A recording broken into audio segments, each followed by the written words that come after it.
లంబోదరాయ నమః. శ్రీ సీతా లక్ష్మణ భరత శత్రుఘ్న హనుమత్ సమేత శ్రీ రామచంద్ర పరబ్రహ్మణే నమః. తారాని ఆధ్యాత్మిక ఛానల్కి మీ అందరికీ స్వాగతం. ఈ రోజు మనం చెప్పుకోబోయే నామం 34వ నామం అయిన కైకేయి తనయార్ధిత రామ అనే నామం గురించి తెలుసుకుంటున్నాం. కైకేయి తనయార్ధిత రామ అంటే కైకేయి కొడుకు అయిన భరతునిచే ప్రార్థింపబడిన రామ అని ఈ నామం యొక్క అర్థము. ఇది 4వ భాగము. కైకేయి తనయుడైన భరతుడు శోకముతో కుమిలిపోవుతూ ఉండగా కౌసల్యాదేవితో ఒట్లు పెడుతూ ఎన్నో శపథాలు చేస్తూ విలపిస్తూ స్పృహదప్పి నేలపై పడిపోయాడు. తర్వాత ఆ రాత్రి అంతా శోకముతోనే గడిచిపోయింది. ఆ తర్వాత కైకేయి తనయుడైన భరతుడు శోకముతో కుమిలిపోతూ ఉండగా అదే రాత్రి మాటలాడుటలో నేర్పరి మృదుమధుర వచనుడు అయిన వశిష్ఠ మహర్షి భరతునితో ఇట్లన్నాడు: ఓ రాజకుమార, మహాయశస్వి, ఇది శోకమునకు సమయము కాదు, శోకింపవలదు. నీకు మేలు కలుగుగాక. ఇక మహారాజునకు ఉత్తమగతులు కలగడానికి అంత్యక్రియలు జరపవలసిన సమయమిది. కర్తవ్యమునకు సిద్ధపడుము అన్నాడు. అప్పుడు ధర్మాత్ముడైన భరతుడు వశిష్ఠుని మాటలను విని మనస్సును కుదుటపరుచుకొని ఆ తర్వాత అతడు తండ్రి అయిన దశరథునికి విద్యుక్తముగా ప్రేత సంస్కారములను ప్రారంభించాడు. దశరథ మహారాజు యొక్క కళేబరాన్ని తైలద్రోణి నుండి తీసి భూమిపై ఉంచారు. చాలా కాలము నూనె తొట్టిలో ఉండటం వలన శవము యొక్క ముఖము పాలిపోయింది. అవయవములు శిథిలము కాకపోవటం వలన చూసేవారికి రాజు నిద్రిస్తున్నట్లు కనబడ్డాడు. ఆ తర్వాత ఆ భౌతిక కాయానికి స్నానాది సంస్కారములను ముగించి రత్నములను తాపిన పాడెపై దశరథ మహారాజు భౌతిక కాయాన్ని పడుకోబెట్టారు. ఆ తర్వాత భరత కుమారుడు ఎంతో దుఃఖితుడై తండ్రిని గురించి ఇలా విలపించాడు: ఓ తండ్రి, నేను మా తాతగారి ఇంటి నుండి అంటే కేకయ రాజ్యం నుండి తిరిగి రాకముందే ధర్మజ్ఞుడైన శ్రీరాముని, మహాబలశాలి అయిన లక్ష్మణుని వనములకు పంపి నీవు ఇట్లా స్వర్గ ప్రయాణమునకు ఎందులకు నిర్ణయించుకున్నావు? ఓ మహారాజా, ఎంతటి గొప్ప కార్యములనైనను అవలీలగా సాధించే పురుషసింహుడైన శ్రీరాముణ్ణి ఎడబాసి దుఃఖితుడైన ఈ సేవకుణ్ణి అంటే భరతుణ్ణి ఇచట దిక్కులేని వానిగా చేసి అయ్యో ఎక్కడికి వెళ్ళావు, ఎక్కడికి వెళ్తున్నావు? ఓ మహారాజా, నీవేమో స్వర్గస్థుడవయ్యావు, శ్రీరాముడేమో వనములకు వెళ్ళాడు. నీవు నిన్నటి వరకు పాలించిన ఈ అయోధ్యపుర ప్రజల యొక్క యోగక్షేమములను ఇక ఎవరు చూస్తారు? ఓ మహారాజా, నీవు లేకపోవటం వల్ల ఈ రాజ్యం దిక్కులేనిదై అంటే అనాథయై కళావిహీనమై ఉన్నది. నేడు ఈ పురము నాకు చంద్రుడు లేని రాత్రి వలె తోస్తున్నది.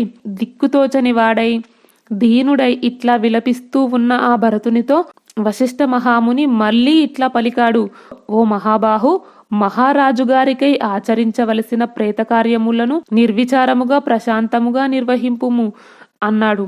అప్పుడు భరతుడు అట్లే అని పలికి వశిష్ఠుని వచనములను తలదాల్చి ఋత్విజులను, పురోహితులను, ఆచార్యులను అందరినీ అన్ని విధములుగా ప్రేరేపించాడు. ఋత్విజులు, యాజకులు మహారాజు గారి అగ్నిశాల నుండి గర్హపత్య అగ్నులను బయటికి తీసుకొని వచ్చి యథావిధిగా హోమములను నెరిపారు. ఆ తర్వాత పరిచారకులు మహారాజు భౌతిక కాయాన్ని పల్లకీలో శ్మశాన భూమికి తీసుకొని వెళ్లారు.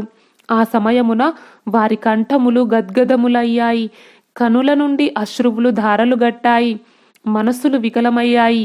అప్పుడు పురజనులు ఆ మార్గమునందు వివిధములైన వస్త్రములను పరుస్తూ వెండి బంగారపు పువ్వులను వెదజల్లుతూ ఆ శవయాత్రలో ముందు భాగాన నడిచారు.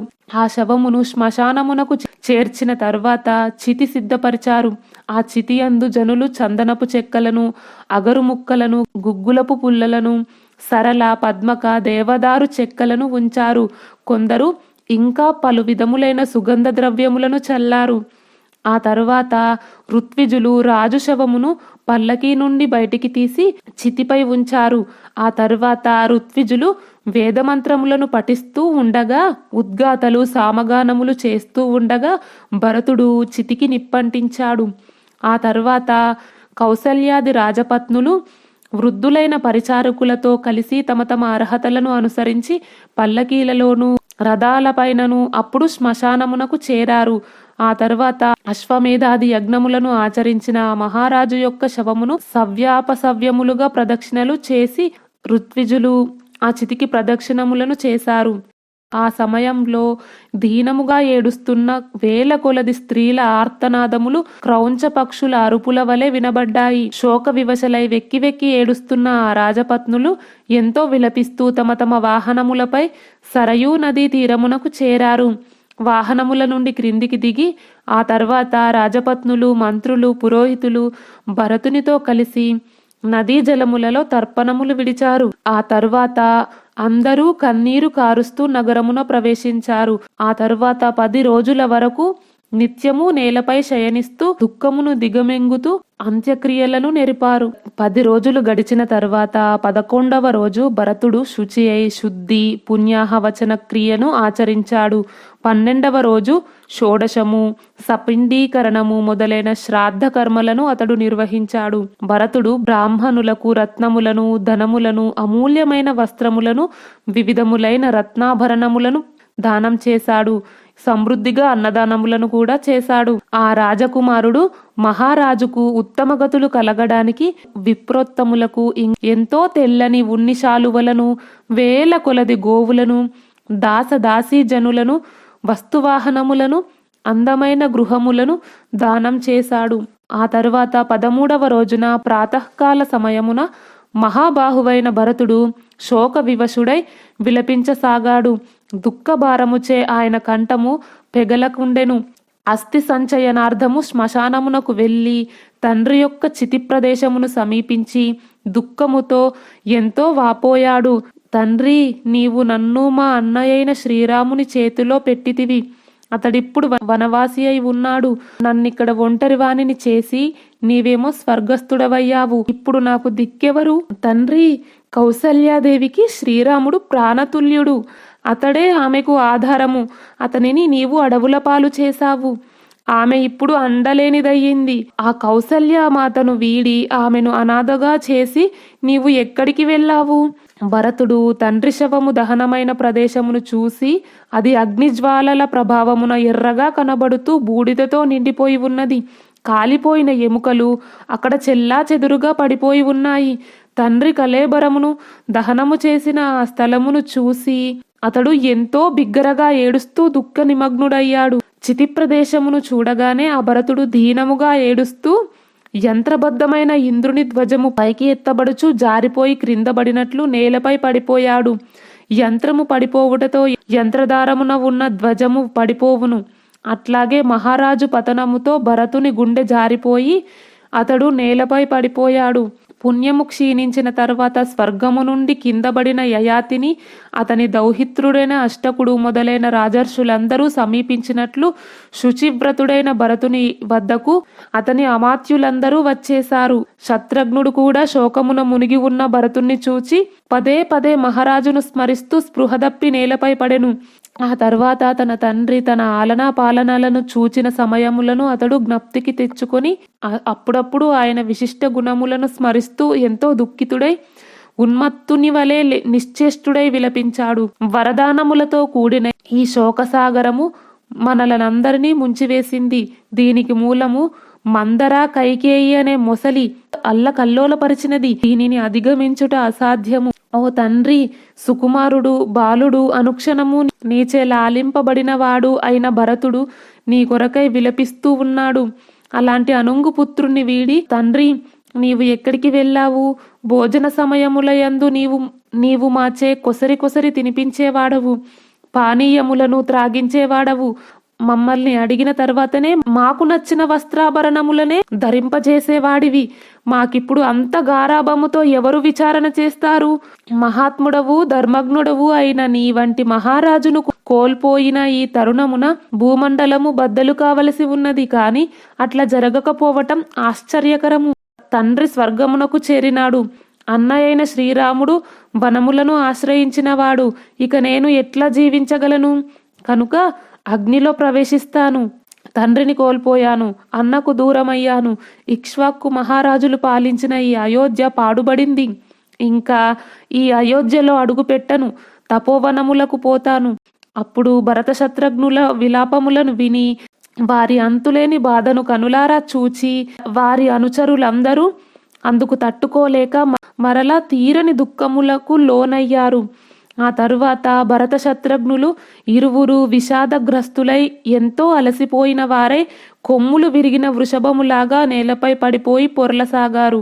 సత్యభావము కలవాడు సర్వజ్ఞుడు వారి తండ్రికి పురోహితుడు అయిన వశిష్ఠ మహర్షి భరతుని లేవనెత్తి అతనితో ఇట్లన్నాడు: ఓ ప్రభు భరత, ఇది మీ తండ్రి గారి దహన సంస్కారములు జరిగిన 13వ దినము. ఇప్పుడు అస్థి సంచయనము చేయవలసి ఉన్నది. అందుకు ఆలస్యం చేస్తున్నావేమిటి? ఓ భరత, ఆకలి దప్పులు, శోకమోహాలు, జరామరణములు అను ఈ 3 ద్వంద్వములను సమస్త ప్రాణులు పొంది తీరవలసిందే. అనివార్యములైన వీటి విషయమున నీవు ఇట్లా శోకింపకూడదు. తత్వజ్ఞుడైన సుమంత్రుడు కూడా శత్రుఘ్నుని లేవనెత్తి సకల ప్రాణులకు జనన మరణములు అనివార్యములని బోధించాడు. ఈ విధంగా అనునయ వాక్యములతో అతని మనస్సును కుదుటపరిచెను.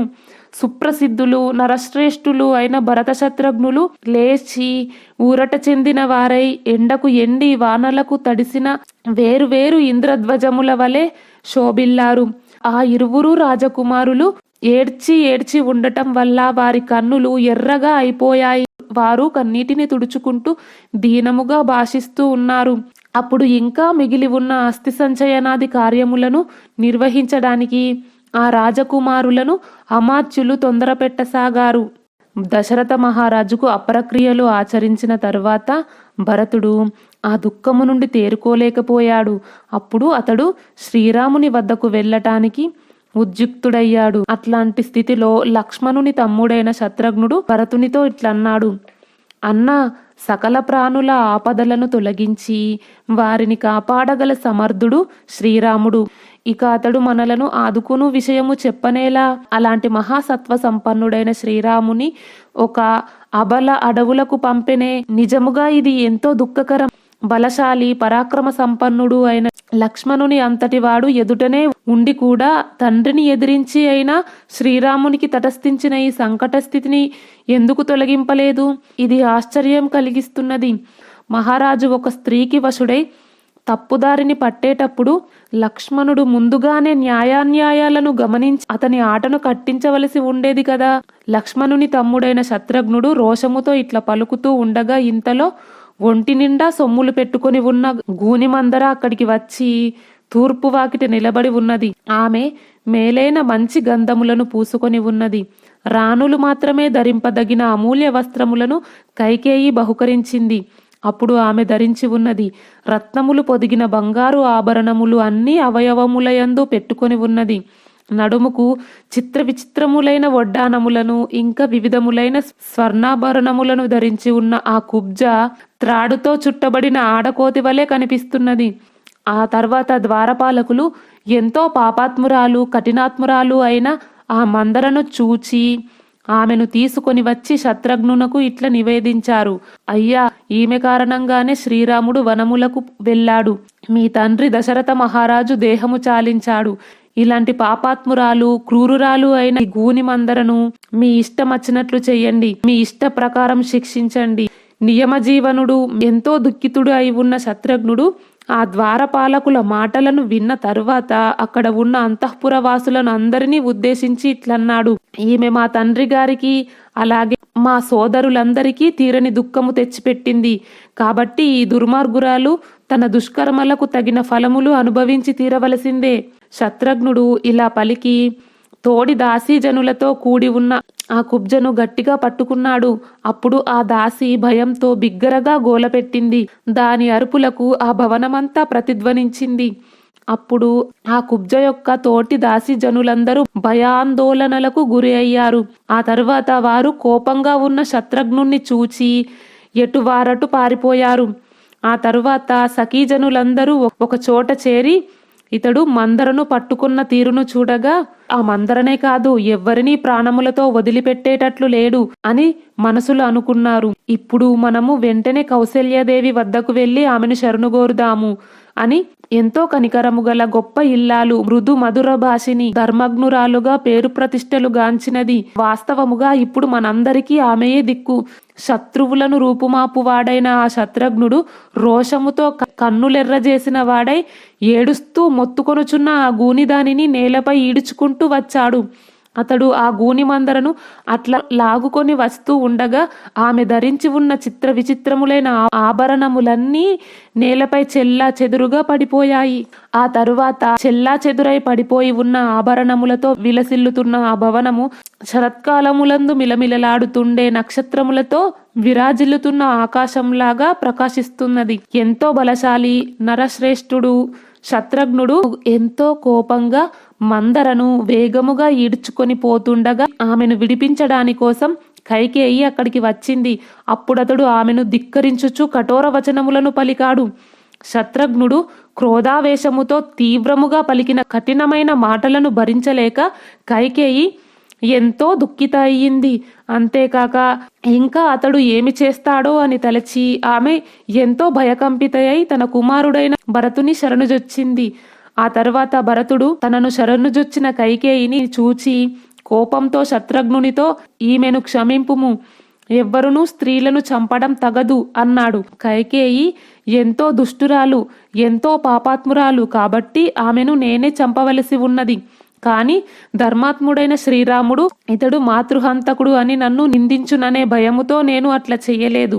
ఈ కుబ్జనైనను మనము చంపినచో ధర్మాత్ముడైన శ్రీరాముడు ఆ వార్తను విని నీతో గాని నాతో గాని మాట్లాడుట మానివేయును. ఇది తథ్యము సుమా. భరతుని హితవచనములను వినిన తర్వాత లక్ష్మణుని తమ్ముడైన శత్రుఘ్నుని యొక్క కోపము చల్లారింది. ఆ తరువాత అతడు మందరును విడిచిపెట్టాడు. అప్పుడు ఆ మందర కైకేయి పాదములపై పడి ఎంతో దుఃఖితురాలై నిట్టూరుస్తూ దీనముగా విలిపించింది. శత్రుఘ్నుని చేతిలో దెబ్బలు తినిన కుబ్జ నిశ్చేష్టురాలయ్యింది. అప్పుడు భరతుని తల్లి అయిన కైకేయి ఆమెను చూచి తిన్నగా ఓదార్చుచు గృహలోకి తీసుకువచ్చింది. ఆ తర్వాత ఆ గూనిది వలలో చిక్కుకొని నా ఆడు క్రౌంచ పక్షి వలె ఆర్తురాలై భయముతో ఆమె వైపు చూసింది. ఆ తరువాత 14వ రోజు ప్రభాత వేళ రాజకార్యములను నిర్వహించే మంత్రివర్యులు ఒక చోట సమావేశమై భరతునితో ఇట్లన్నారు. మహాయశస్వి అయిన ఓ రాజకుమార, మనకు పరమ గురువైన దశరథ మహారాజు తన జ్యేష్ఠ కుమారుడైన శ్రీరాముని, మహాబలశాలి అయిన లక్ష్మణుని వనములకు పంపి తాను స్వర్గస్థుడయ్యాడు. ఇప్పుడు ఈ రాజ్యమునకు రాజు ఎవ్వరూ లేరు కాబట్టి ఈ రాజ్యాధికారమును మీరే స్వీకరింపవలెను. మహారాజే స్వయముగా మీ అన్నయ్యైన శ్రీరాముని వనవాసమునకు ఆజ్ఞాపించి రాజ్యాధికారమును మీకు ఏర్పాటు చేశాడు. కాబట్టి మీరు రాజవటం న్యాయసమ్మతమే. మీరు రాజ్యాధికారమును స్వీకరించడం ఎవరికీ బాధాకరము కాదు. రాజకుమార, రఘువంశజ, ఓ భరత, మంత్రులు మొదలైన స్వజనులు, పురప్రముఖులు అభిషేక సామాగ్రిని తీసుకుని వచ్చి మీకోసం ఎదురు చూస్తున్నారు. ఓ నరశ్రేష్ఠ భరత, మీ తాత ముత్తాతల నుండి వస్తున్న ఈ రాజ్యమును అవశ్యముగా స్వీకరించుము. వెంటనే రాజ్యాభిషిక్తుడవు కమ్ము, మమ్మల్ని రక్షింపుము. నిష్ఠాగరిష్ఠుడైన భరతుడు ఆ మాటలను విని పట్టాభిషేకమునకై తీసుకొని రాబడిన కలశములను మొదలైన సమస్త వస్తువులకు ప్రదక్షిణం చేసి అక్కడ చేరి ఉన్న వారితో ఇట్లన్నాడు. జ్యేష్ఠునకు రాజ్యాధికారము అప్పగించడం పరంపరగా వస్తున్న మన వంశాచారము కాబట్టి అనుభవజ్ఞులు పెద్దలు అయిన మీరు నాతో ఇట్లా పలకడం ఏమాత్రమూ తగదు. కాబట్టి మా సోదరులలో పెద్దవాడైన శ్రీరాముడే ఈ రాజ్యమునకు రాజు కాగలడు. ఆయన కుమారుడిగా నేను 14 సంవత్సరాలు వనవాసం చేస్తాను. చతురంగ బలములతో కూడిన మహాసేనను సిద్ధపరచండి. జ్యేష్ఠ సోదరుడైన శ్రీరాముని వనముల నుండి అయోధ్యకు తీసుకురాగలను. పట్టాభిషేకమునకు సంబంధించిన సమస్త వస్తువులను సాధనములను తీసుకొని శ్రీరాముని కోసం వనములకు వెళ్తాను. పురుషశ్రేష్ఠుడైన శ్రీరాముని అక్కడనే పూజించి పట్టాభిషిక్తుణ్ణి గావించి యాగశాల నుండి త్రేతాగ్ని వలె శ్రీరాముని ఇక్కడికి తీసుకువస్తాను. ఈ కైకేయి పేరునకు మాత్రమే నా తల్లి. ఈమెలో మాతృభావము లేశమైననూ లేదు.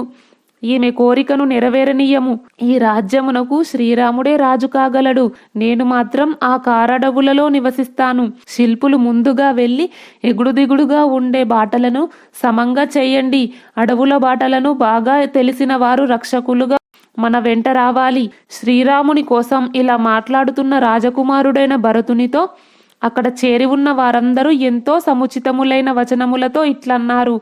నాయన, రాజకుమారులలో జ్యేష్ఠుడైన శ్రీరామునికి రాజ్యము సమర్పించడానికి కోరుకున్నావు. నీవు ఎంతో చక్కని మాటలను పలికావు. అందువలన నీకు సకల సంపదలు అబ్బుతాయి. రాజకుమారుడైన భరతుడు మాట్లాడిన పలుకులన్నీ ఆనిముత్యములే. వాటిని విని అక్కడి పెద్దలందరూ ఎంతో సంతోషించారు. అప్పుడు పూజ్యులైన ఆ ప్రముఖుల నేత్రముల నుండి ఆనంద బాష్పాలు జలజలారాలాయి. వనముల నుండి శ్రీరాముని తీసుకొని రావాలని భరతుడు సంకల్పమును చేశాడు. అందుకోసం అతడు పలికిన చల్లని మాటలను విన్న అమాత్యులు, సభలో ఉన్న పెద్దలు ఎంతో ఆనందించారు. ఆ తర్వాత వారి దుఃఖములు మటుమాయమయ్యాయి. అప్పుడు వారు భరతునితో, ఓ మహాపురుష, మీ ఆదేశము ప్రకారము మార్గములను బాగు చేయడం కోసం శిల్పులను, రక్షణ విషయములను చూసుకోవడానికి భక్తి విశ్వాసములు గల భటులను నియమించితిమి అని పలికారు. మిగతా భాగం వచ్చే వీడియోలో తెలుసుకుందాం. ఈ వీడియో గురించి మీ అభిప్రాయాన్ని కామెంట్ బాక్స్లో తెలియజేయండి. ఈ వీడియో నచ్చితే లైక్ చేయండి, షేర్ చేయండి. తారాని ఆధ్యాత్మిక ఛానల్ని సబ్స్క్రైబ్ చేయండి. బెల్ ఐకాన్ గుర్తుపై క్లిక్ చేయండి. ఇంతవరకు ఈ వీడియో చూసినందుకు మీ అందరికీ ధన్యవాదాలు. లోకా సమస్త సుఖినో భవంతు. కృష్ణార్పణం.